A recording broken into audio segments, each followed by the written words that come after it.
Well, hello again, everyone. Welcome back to Lifestyle Medicine, HLM 450. So we're already on Module 3. Time flies when we're having fun, I guess.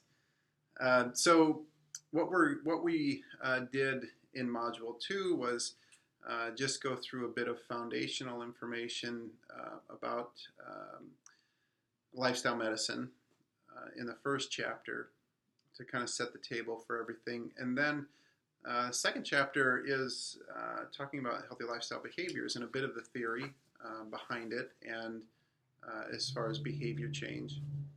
And that really was purposefully put as chapter 1 because it's fundamental to this whole business of lifestyle and healthy behaviors, healthy living, and that you can know a great deal about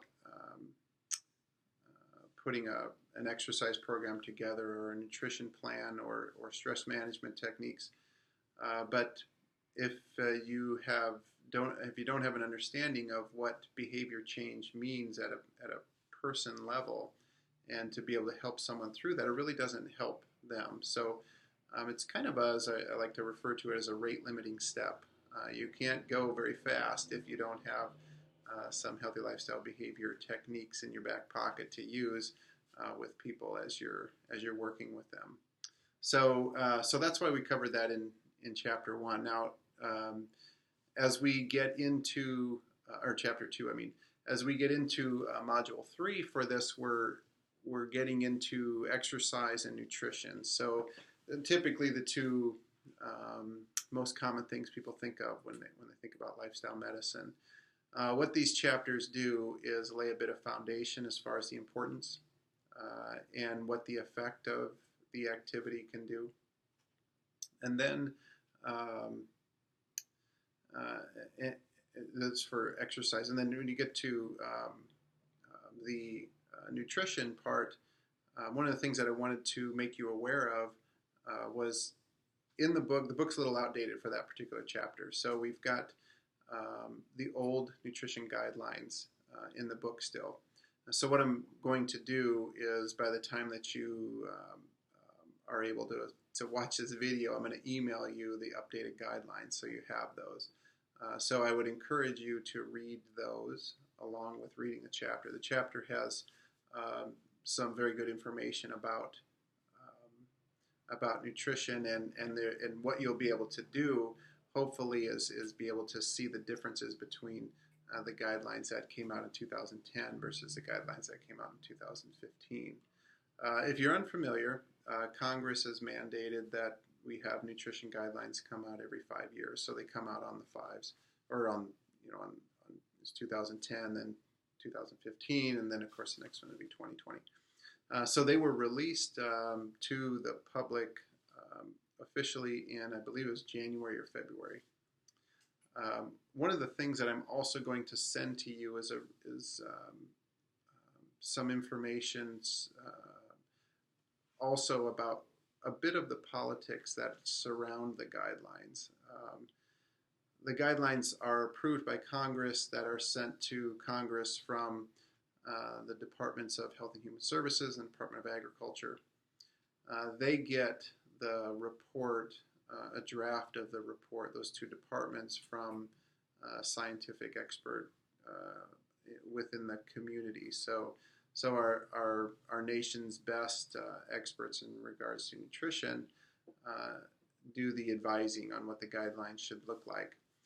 And then Congress, and the departments and Congress together can modify those before they get sent out. And to be fair, there is a bit of modification that happens before they get released.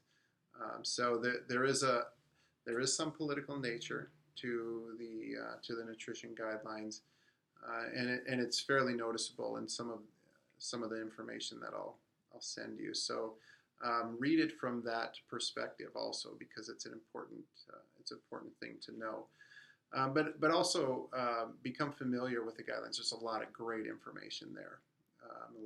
A lot of good stuff for understanding what nutrition is and how we should be eating, and what it does for our bodies for certain conditions.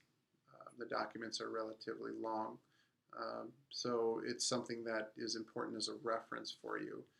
The documents are also free.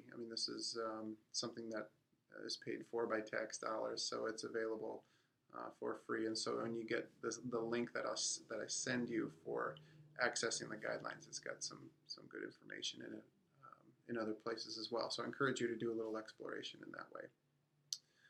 So this is where we're going, kind of getting into the meat and potatoes now about talking about exercise and nutrition. And this information is not necessarily meant to give you all the information you need to talk with people about exercise or about nutrition, because they are relatively brief chapters.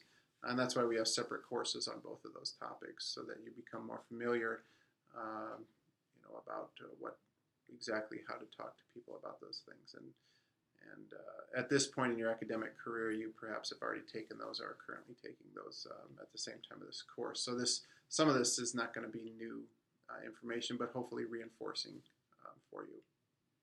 So in any case, keep up the good work on your discussions. I'm enjoying reading those.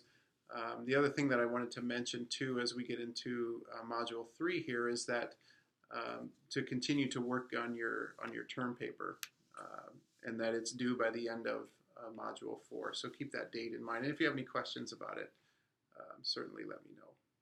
So best of luck this week. I hope you're enjoying the reading and enjoying the class. And if you need anything from me, just let me know.